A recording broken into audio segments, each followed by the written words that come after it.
paperwork for high school can be one of the most intimidating parts of your entire homeschool career.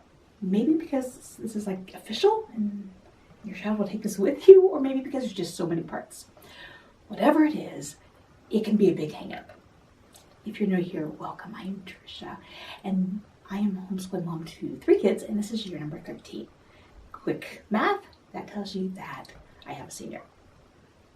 Yes, my daughter is graduating this year, and now that she has gotten to this point, I feel confident enough to share with you more about the high school process and the graduation process. So over the coming months, that's what I'm going to be doing. We're going to talk about planning for high school, paperwork, etc. If you have any questions, I'm going to end the series with a Q&A, so go ahead and drop them down there. If I can answer them briefly there, I will, but then I'll also put them in the Q&A at the end. If you're like me, and I know many of you are, high school is the first time when you really do much paperwork, especially after those first couple years of gung-ho homeschooling when you do it all. That was me. If you can believe it, I used to color in on a paper every day that we even did attendance. Clearly that was a long time ago. But now, high school required me to have a different level of paperwork than what I was used to. And I cannot say that through those 4 years that I did a fantastic job of it. In part because I was just intimidated by it. As it turns out, it was not a big deal. I mean, it was because it's important, but it wasn't so hard. So through this year, that's what I want. I want to empower you with the information that you need so that you can do your paperwork through high school and not make the same mistakes I did. So the most important thing that you're going to need, whether your child is graduating and working, graduating, going to trade school, graduating, going to some kind of a higher ed, 2-year, 4-year, whatever. The most important thing you're going to need is your transcripts. And this is simply your grades. And it's your final grades. It's not a report of every grade they got on every assignment. So at the top of it, you're going to put your child's name, address, school name if you have one. This will be where their social security card or social security number goes, and graduation dates. School, the whole dates. Under each year or each subject, you're going to put the official name and you put the final grade. From there, you can also either manually calculate the GPA, or if you are familiar with spreadsheets, you can have it calculate the GPA for each of those. That's what your transcripts are. In future videos, I'm going to break down each of these types of paperwork and dig more into and really give you the full information. But this one, I just want to give you an overview so that you've got that to know where you're going. If you have a child who is going into a 2-year college, a 4-year college, you may need more. So what else do you need to do? Well, course descriptions. And this one, if you saw my video back in November, this is where I messed up. And I messed up because I was overwhelmed with doing this at the beginning. I didn't understand what to do. And so I just didn't do it. And I didn't do it until my daughter was ready to apply for colleges. And I spent the better part of a week, 3, 4, 5 hours a day, over a week, getting it ready. Course descriptions are not that complicated. It is a paragraph of what you're going to do. You can write it in past tense, you can write it in future tense. It doesn't matter.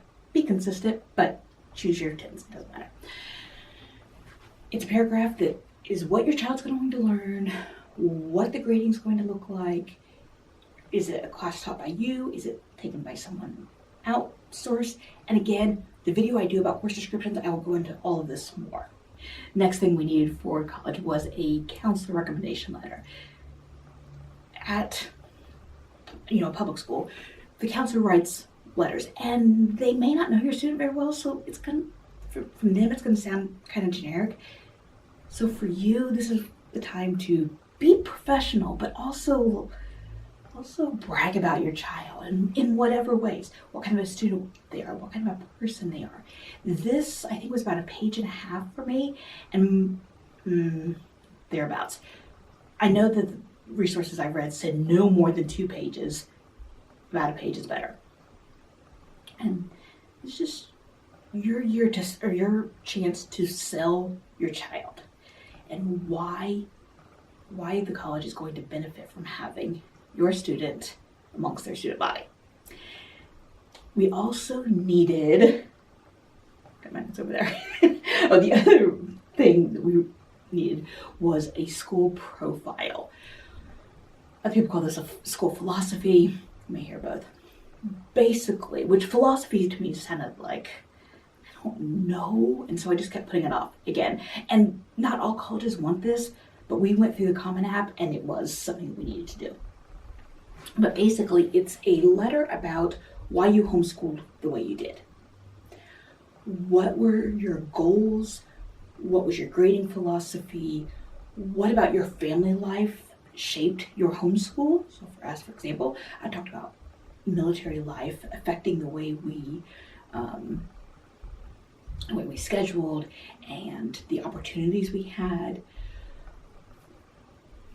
I talked about other opportunities that she had because of this, like travel, and how that was part of our philosophy of homeschooling, was those other opportunities. We also had the paperwork involved with dual enrollment, which wasn't much, but there was some involved with that. And then on Elizabeth's part, college applications, she also needed her letters of recommendation, which she got one from a teacher that she had as a teacher at co-op, but then she's also been a TA for, and then someone from church who's known her. She works now for her. So those were our choices, for what it's worth. And then 2 of the schools, I think it was 2, needed some kind of personal letter for her. And for her writing course for English that we did in the fall, she had one that she wrote about being a military child and what that's meant for her life. So we ended up using that as her personal essay. And that is all the paperwork involved. Now, like I said, this was kind of an overview. We'll dig into more of those as I go through those. So be sure to subscribe. And if you have any questions about any of those, please let me know down there. Next up will be planning for high school, and we'll talk about making a 4-year plan. My other high school videos are on the screen. I'll see you over there.